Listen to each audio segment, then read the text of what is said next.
begin today with a shocking story out of suburban Colorado. This was on the Today Show earlier, and everyone was in my dressing room looking at the screen, speechless. Have you heard about this story?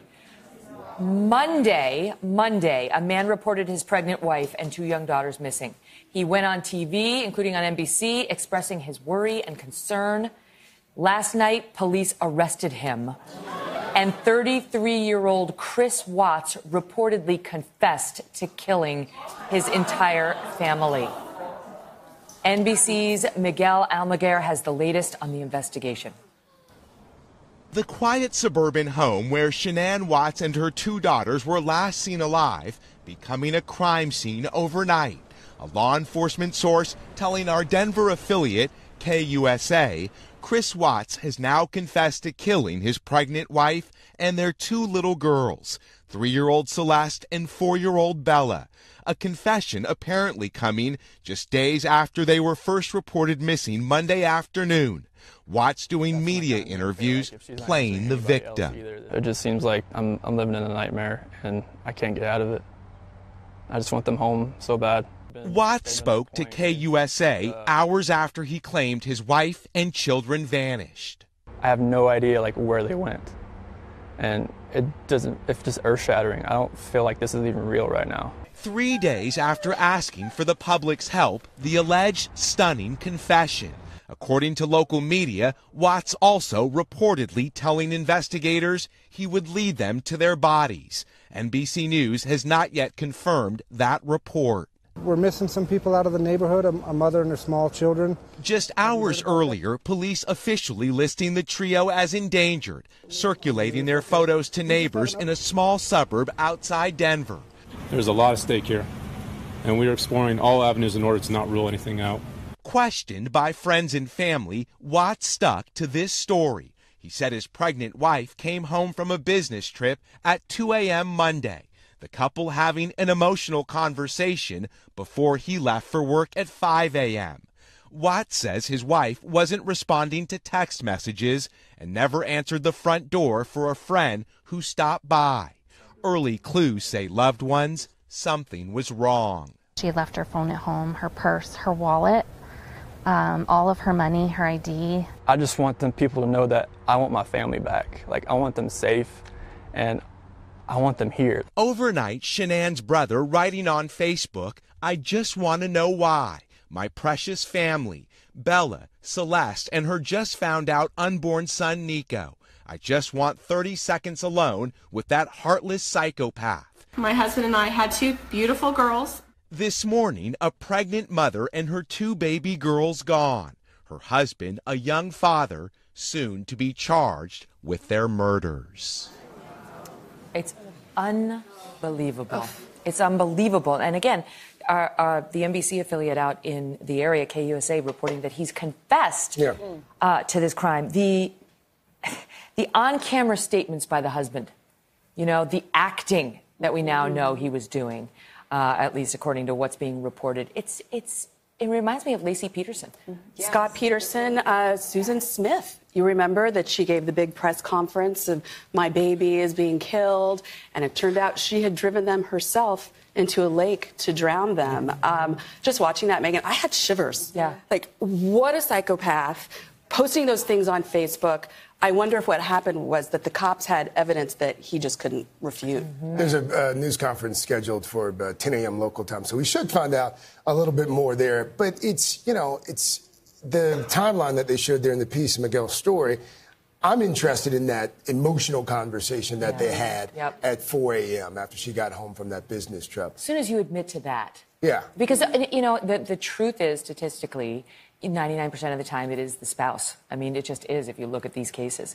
And so then with those odds and then openly confessing before they had zeroed in on him, before he had come out and reportedly confessed that they had this emotional conversation in the middle of the night, and that's all he was going to say about it. I'm sure the cops were all over anything about his story. And I don't know whether they searched the house or they found forensics.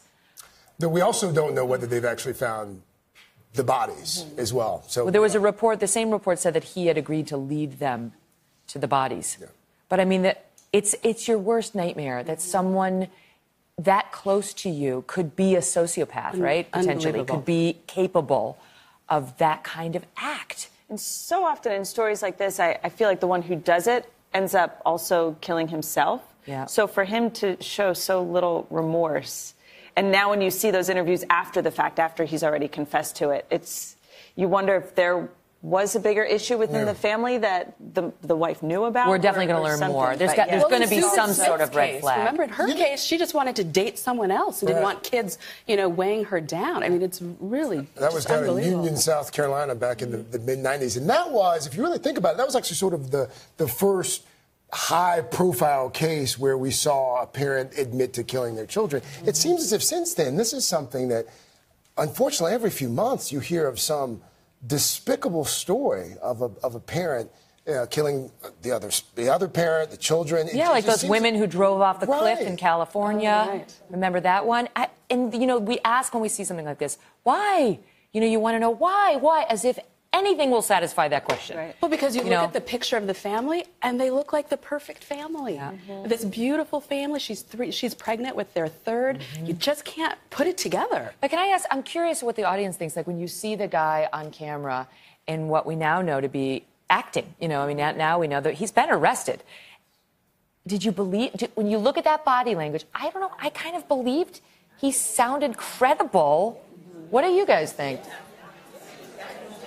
Yeah, everybody's nodding their head yes. I think there's also, I think there's just a realistic assumption that if a spouse is going to talk to a reporter, that, he probably didn't commit the crime. Don't you like to believe that you would know when someone's lying? Like, remember Susan Smith? She didn't have tears. Do you remember that? That made and every mother on earth was like, if that were, God forbid, my children, you couldn't stop the tears. Talk. And I realize you don't always cry in the midst of a trauma. Right. Sometimes, you're just numb. But I don't know. To me, if I'd seen that yesterday without knowing anything, I might have thought, okay. And same, remember, I don't know. I just go back to Scott Peterson, and he got his in the end. And hopefully justice will be served in this case as well. We have to end it on an upbeat note. Yes. Because from that awful story and awful husband, from what it looks like, to an amazing family and an amazing husband and wife team, Michael J. Fox and his longtime wife of 30 years, Tracy Pollan, are giving an interview. It's People Magazine's cover story this week.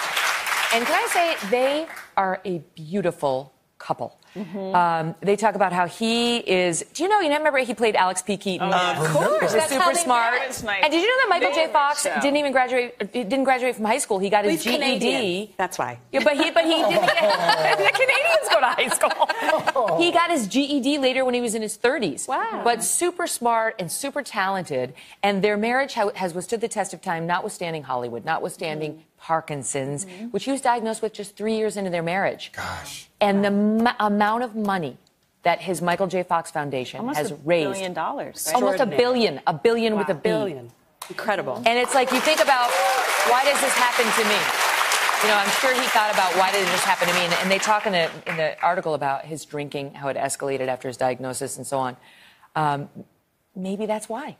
Yeah. $1 billion. Who else could have raised that kind of awareness? That's true. I will say Michael J. Fox was my first crush, thanks to Family Ties. Yeah, I remember completely. a vivid dream I had as a very little girl, and for some reason he was in my room in a brown bathrobe. That's all I remember from the dream. Like this terry cloth brown bathrobe. That's all I remember. But take it up with Tracy Pollan. Where the dream stopped? That's where I was very little. I was very little. That's all I knew. She's so cute. Tracy Pollan, they met on the set of Family Ties. And she said, his optimistic worldview about everything is just so powerful. She said, this is actually a problem. I can get annoyed by it sometimes. She says, the house is on fire? Yes, good things are to come. But get the fire extinguisher right now. Anyway, all the best to them and their children. Yeah. What an example of, how to do it right, how to do love right. 30 years. How to do life right. Okay. Thank you very much. We're going to actually continue with our panel because we're going to talk about the shark attack that just happened this week off Cape Cod. We'll be right back. And we're back now with our panel, NBC's Dylan Dreyer and Craig Melvin, and co-host of PBS's In Principle, Amy Holmes. And we want to talk about the scare at Cape Cod that took place yesterday, a shark attack, another one. Craig's been following this story for us all morning. He's got this report. Watch this. This morning, a 61-year-old man is recovering from a terrifying shark attack off the coast of Cape Cod, Massachusetts. He suffered puncture wounds to his hip and torso. Police say he was standing about 30 yards offshore on Long Nook Beach in Truro when it happened. Call it Long Nook Beach for a subject possibly bitten by a shark in the thigh. 2 recent graduates of the nursing school at Boston College were among a group of beachgoers who raced to the man's rescue. A bunch of people helped. We carried him down the beach, and we just, kind of gave him towels, wrapped his leg up, because there was clearly a shark bite there. We sent him off with great people who seemed like they really knew what they were doing. The man was later flown by helicopter to the hospital, reportedly telling rescuers he was in shallow water when the attack happened. This attack coming just 1 week and 3 miles away from where a great white shark was spotted in nearby Wellfleet. The dramatic video capturing the great white leaping out of the water with its jaws open right next to a research boat. And just last month, a boy and a girl were bitten by sharks in 2 separate attacks on the same day, about 4.5 miles apart off the shore of Long Island. Back on Cape Cod, the recent sightings leaving beachgoers anxious about going back in the water as real life plays out like a classic movie. It's like Jaws. I mean, Jaws was filmed here in Martha's Vineyard. The victim, by the way, has been identified. His name's William Litton. He's from Scarsdale. But a lot of researchers are saying that one of the reasons we're starting to see more of these shark attacks, especially in the area where we're seeing them now, seals. The seal population surging. Sharks love seals, more sharks. I say I get so irritated when I see people shark fishing off the beach with all this like big bait. Chumming. It's like, are you trying to train them to come to shore? Right. Where we swim, where like it doesn't seem smart. Well, in defense of sharks. Oh, we're going to defend the sharks.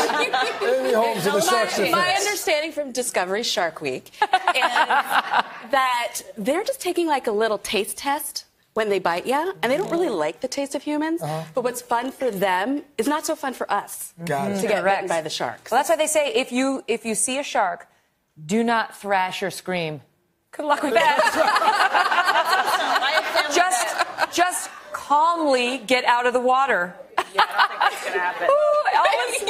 I have family that vacations in Truro, and I mean, they go every single year, and I know the kids go in the water, and it's just scary to think about. Well, they can swim on vacation in like 5 feet of water. 30 yards offshore. I mean, how far is 30 yards, would you say, in this studio? Like it's close. From Vinny right there to the wall. So it's not that far. He wasn't that far into the water. They can swim a lot better than we can. I know, and they say if you see one, you should fight. Like if he attacks you, you should fight. Do you punch him in the nose? Yeah. Actually, we had somebody on who said go for the eyes and the gills. Okay. Not the nose. They said it's the eyes and the gills. In the middle. And I'd be like, where are your gills? That's really the suggestion. What are those? That's the suggestion, to fight the shark? Yeah, well, if he's attacking you, after you calmly start walking out, if he's like, get back here, Craig. Okay, just to make you feel better, there are apparently only 5 to 15 deaths from shark attacks in the world per year. Your odds of being attacked by a shark are 1 in 2.7 million. Your odds of dying of the flu are 1 in 63, which now I'm freaked out about the flu. And there are only about 80 unprovoked shark attacks worldwide each year, which is like, what does that mean? Provoke a shark Unprovoked. Like, you're talking trash to the shark. Yeah, exactly. Also, don't increase your odds by swimming far out, maybe in these areas where the shark are sighted. But far out is like, you don't have to go far out. Right. Yeah. Well, look at what Shaquille O'Neal just did. He just got in a shark cage, and then the shark got in the cage with him. That's not. I talked to him a week ago before a piece, and he said that there was no acting there. Like Really? Shaquille O'Neal, 7'1", more than 300 pounds, said he was that close to crying like a baby in wedding. Of course he was. He's human to do that. Yeah. I don't know. It's one of the many reasons I really don't love the beach. I don't love swimming in the ocean. You don't know what's in there. You have a whole thing with nature. Look, I can see. That's true. I do, actually. I swim in the pool. I float on my raft. I can see everything in the. It's like a loop. Yes. Yeah. I have nothing to worry about. You want to see the bottom. And then I hope my children aren't watching because I try to hide this fear from them. Panel, thank you all so much. I think they know now. And hopefully they're out at the beach right now. Not in the water. We'll be right back. Hello, Today fans. Thanks for checking out our YouTube channel. Subscribe by clicking that button down there and click on any of the videos over here to watch the latest interviews, show highlights, and digital exclusives.